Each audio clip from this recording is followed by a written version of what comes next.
ରଜଦୋଳି ଖେଳ ସହ ନାଚ ଗୀତରେ ମହକିଲା ଗାଁ। ନୂଆପଡ଼ା ଜିଲ୍ଲା ସିନାପାଲି ବ୍ଲକର ସୀମାନ୍ତ ଝାରବନ୍ଧ ଗ୍ରାମରେ ଆନନ୍ଦ ଉଲ୍ଲାସରେ ରଜ ପର୍ବ ପାଳିତ ହୋଇଯାଇଛି। ପିଠାପଣାରେ ଗାଁଟି ମହକୁଛି। ନାଚ ଗୀତର ଆସର ସବୁ ଜାଗାରେ ଜମିଛି। ଗ୍ରାମର କୁନି ଝିଅଠାରୁ ଆରମ୍ଭ କରି ମହିଳାମାନେ ମଧ୍ୟ ସାମିଲ ଥିଲେ। ସମସ୍ତେ ଭଳିକି ଭଳି ପିଠାପଣାର ଆସର ସାଙ୍ଗକୁ ଦୋଳି ଖେଳର ମଜା ନେଇଥିଲେ। ଗାଁର ଜଗନ୍ନାଥ ମନ୍ଦିର ନିକଟରେ ସମସ୍ତେ ଜମା ହୋଇ ପରସ୍ପର ମଧ୍ୟରେ ରଜର ଶୁଭେଚ୍ଛା ଜଣାଇ ଦୋଳିରେ ଝୁଲିବାର ମଜା ଏଠି ଥିଲା ନିଆରା। ସମସ୍ତେ ଏକାଠି ହୋଇ ପିଠାପଣା ଖାଇ ହସ ଖୁସିରେ ଗାଁରେ ବୁଲି ନାଚ ଗୀତର ତାଳେ ତାଳେ ବୁଲି ବାର୍ତ୍ତା ମଧ୍ୟ ଦେଇଥିଲେ। ଏହି ପର୍ବ ଏକ କୃଷିଭିତ୍ତିକ ପର୍ବ ହୋଇଥିବା ବେଳେ ବିଶେଷ ଭାବେ ଉତ୍ତର ଓଡ଼ିଶା ଦକ୍ଷିଣ ଓଡ଼ିଶାରେ ଏହାକୁ ବେଶୀ ପାଳନ କରାଯାଏ, ଯାହାକୁ ଗଣପର୍ବ ଭାବରେ ମଧ୍ୟ ଗଣନା କରାଯାଏ, କିନ୍ତୁ ପଶ୍ଚିମ ଓଡ଼ିଶାରେ ଏହା ବହୁତ କମ୍ ଭାବରେ ପାଳନ କରାଯାଏ।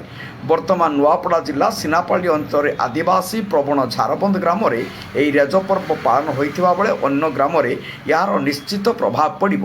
ଏ ଅଞ୍ଚଳର ଏହି ପର୍ବ ସୁଦୂର ପ୍ରସାର ହେବ ବୋଲି ଝାରବନ୍ଧର କୈକେୟୀ ମାଝୀ, ନିର୍ମତୀ ମାଝୀ, ଲକ୍ଷ୍ମୀ ମାଝୀ, ମାଳତୀ ମାଝୀ, କ୍ରିଷ୍ଣା କୁମାରୀ ମାଝୀ, ସବିତା ମାଝୀ, ଗିରିଜା ମେହେର, ମିତାଞ୍ଜଳି ହଂସ, ବିଳାସ ମାଝୀ, ରଶ୍ମିତା ମାଝୀ, ପୁଷ୍ପାଞ୍ଜଳି ସାହା, ଦୀପାଞ୍ଜଳି ମାଝୀ, ରେଣୁକା ମାଝୀ, ଆରତୀ ବାଗ, ସଞ୍ଜୁ ନାଗ, ପିଙ୍କି ରାଉତ, ଯଶୋବନ୍ତୀ ମାଝୀ, ସୁମିତ୍ରା ବାଗ ସମେତ ଗାଁର କ୍ଲବର ସଦସ୍ୟଗଣ ସହ ପୂଜା କମିଟିର ସଦସ୍ୟ କୁଆଁରୀ ଝିଅମାନେ ନିଶ୍ଚିତ ପ୍ରଭାବ ପଡ଼ିବ ବୋଲି ମତ ପ୍ରକାଶ କରିଛନ୍ତି। ଏହି ଅବସରରେ ଝିଅମାନଙ୍କୁ ନେଇ ନାଚ ଗୀତର କାର୍ଯ୍ୟକ୍ରମ ବେଶ୍ ମନଛୁଆଁ ହୋଇଥିଲା।